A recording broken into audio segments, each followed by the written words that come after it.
Projectile motion की हम बात करने वाले हैं बच्चों। मैंने आपको बताया था आज मैं इसका आपको एक शॉर्ट ट्रिक बताऊंगा जिससे आप सारे फॉर्मूलास याद रख सकते हैं। ये जो गेंद है मैंने इसे फेंका किसी वेग से, तो ये कैसे जाएगी? ऐसे तो नहीं गिरेगी, ये क्या करेगी? ऐसे जाते जाते एक फोर्स नीचे की ओर जो लग रहा है वो उसे खींचता रहेगा। वो कौन सा है? गुरुत्वाकर्षण फोर्स। तो ये कुछ ऐसे जाके यहाँ पे गिर जाएगी, ऐसे जाके यहाँ पे गिर जाएगी।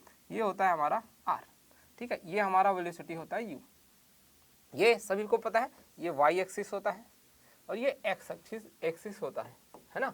अब इसका एक सूत्र होता है बढ़िया सा, देखो प्रोजेक्टाइल मोशन का जो सूत्र यहाँ पे जो समीकरण होता है वो होता है बच्चों आपके पास कौन सा वाला? ये वाला, y equal to x tan theta minus g x square upon 2 u square cos square theta.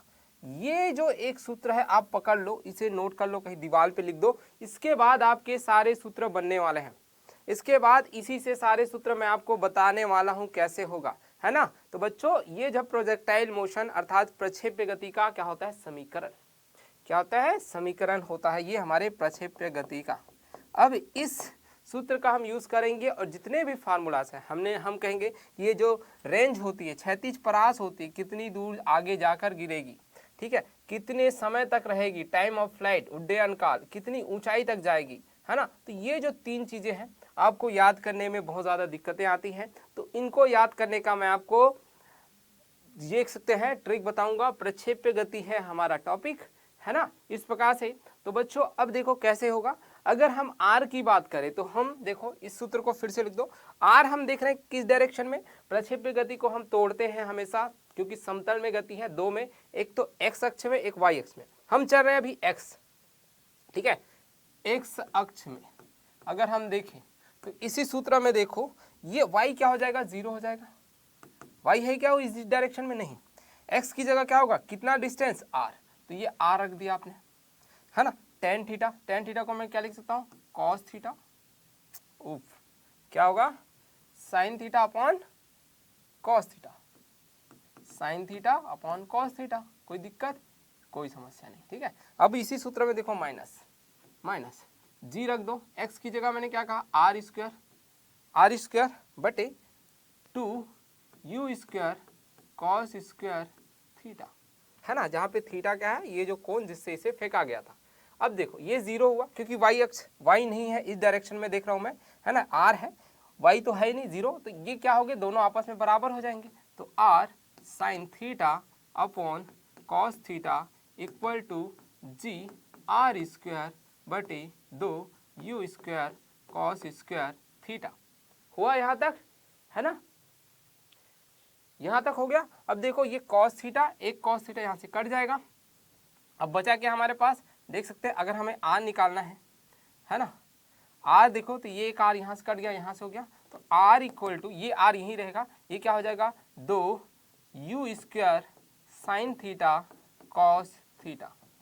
एक थीटा कॉस थीटा बचा हुआ है यहाँ पे बटे जी, तो इसको हम क्या लिख सकते हैं? 2 साइन थीटा कॉस थीटा, मतलब ये हो जाएगा आपका, ये हो जाएगा साइन 2 थीटा बटे जी। तो क्या ये आपका सूत्र बनता है कि नहीं? याद करो। तो देखो मैंने इस समीकरण से ये r जो है आपके लिए प्राप्त कर दिया, ये जो है r आपको मिल गया। तो आप बच्चों एक समीकरण से शॉर्ट ट्रिक याद रखो, आपको ये याद रखना है, फिर आप r निकाल सकते हो। अब मैं आपको बताता हूँ t कैसे निकाल सकते हो। क्या निकाल सकते हो? t निकाल सकते हो। समझ आ रहा है? ठीक, तो t कैसे निकालोगे? t क्या होता है? जितने समय तक, यहाँ से यहाँ तक आने का समय। अब हमने देखा इस दिशा में हम चल रहे हैं, t यहाँ तक गिर रहे हैं, तो दूरी कितनी है? r। वेग क्या होगा इस डायरेक्शन में? u cos थीटा, है ना, ये आपको पता है u cos थीटा। तो यहाँ से चलिए हम t निकाल देते हैं, तो t बराबर क्या हो जाएगा? t बराबर हमारा हो जाएगा, समय बराबर क्या होता है? दूरी बटे क्या हो जाएगा? चाल, है ना, दूरी बटे चाल। तो दूरी कितनी है? r दूरी चली, चाल कितना है? u cos theta. u cos theta मैंने क्यों लिया? क्योंकि देखो इस डायरेक्शन में वेग क्या है? u cos theta. तो इसे आप बिल्कुल लिख सकते हो, r की वैल्यू निकाले हमने, रख दो यहाँ पे, तो u साइन 2 थीटा अपॉन क्या हो जाएगा? यहाँ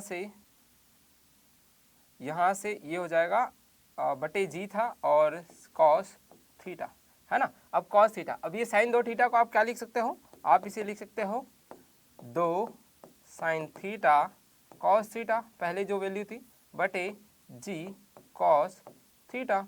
कॉस थीटा कट गया, बचा के आपके पास आ गया टी इक्वल टू, देख सकते हैं 2 और एक यहाँ पे क्या था, u भी था, सॉरी u यहाँ पे था u, तो एक u यहाँ से कट जाएगा, 2u साइन थीटा बटे जी।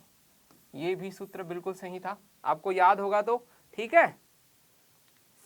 समझ आ रहा है ना। तो ये शॉर्ट ट्रिक आप लगा सकते हो। ये सूत्र आपका एक समीकरण से, इस समीकरण से आप सारे सूत्र निकाल सकते हो, बिल्कुल प्रक्षेप्य गति के बच्चों सारे सूत्र यहां से प्राप्त कर सकते हो। और एक चीज अब बच गई क्या, एच कैसे निकालोगे, एच चर हम ऊंचाई की ओर, और यहाँ पे समय क्या है, टी बटे 2 आता है, टी बटे 2 आता है। तो यहां से आप y सेम सूत्र में रखोगे, y की जगह क्या रखोगे, h रखोगे, h बटे 2 रखोगे, तो y की जगह h रख दो, ऊंचाई है ना, और x कितना हुआ, x की जगह क्या रखोगे, आधी दूरी देख सकते हो, यहाँ पे h देख रहे हैं हम, तो r क्या हो जाएगी, r बटे 2, टेन थीटा को क्या लिख दो, sign theta upon cos theta, minus क्या हो जाएगा, ये जी एक्स स्क्वायर, तो जी एक्स की वैल्यू क्या हो जाएगी, r बटे 2 का स्क्वायर बटे क्या है हमारे पास, 2u स्क्वायर कॉस थीटा, तो 2u स्क्वायर कॉस थीटा। तो यहाँ से आप जो है h निकालोगे और हल करके देखना, आपको h क्या मिलने वाला है, u square sine square theta बटे 2g, ये आपको बिल्कुल मिल जाने वाला है, ठीक है। क्योंकि देख सकते हो cos 2 है, u का अलग से गुना कर दो, बस आपको ये सूत्र मिल जाने वाला है, ठीक है। ये सूत्र आपका मिल जाना है, r की वैल्यू रख देना यहाँ पे आपका सारा। तो ये आपका शॉर्ट ट्रिक है, आपको याद रखना है। एनडीए की फिजिक्स समझ नहीं आती, एनडीए की फिजिक्स में क्या ऐसे जादू है, कुछ ऐसा नहीं है, स्पेशल कुछ नहीं है, ठीक है। चलो, तो ये आपके रहे बच्चों शॉर्ट ट्रिक, जिससे आप जो है सारे समीकरण याद कर सकते हो।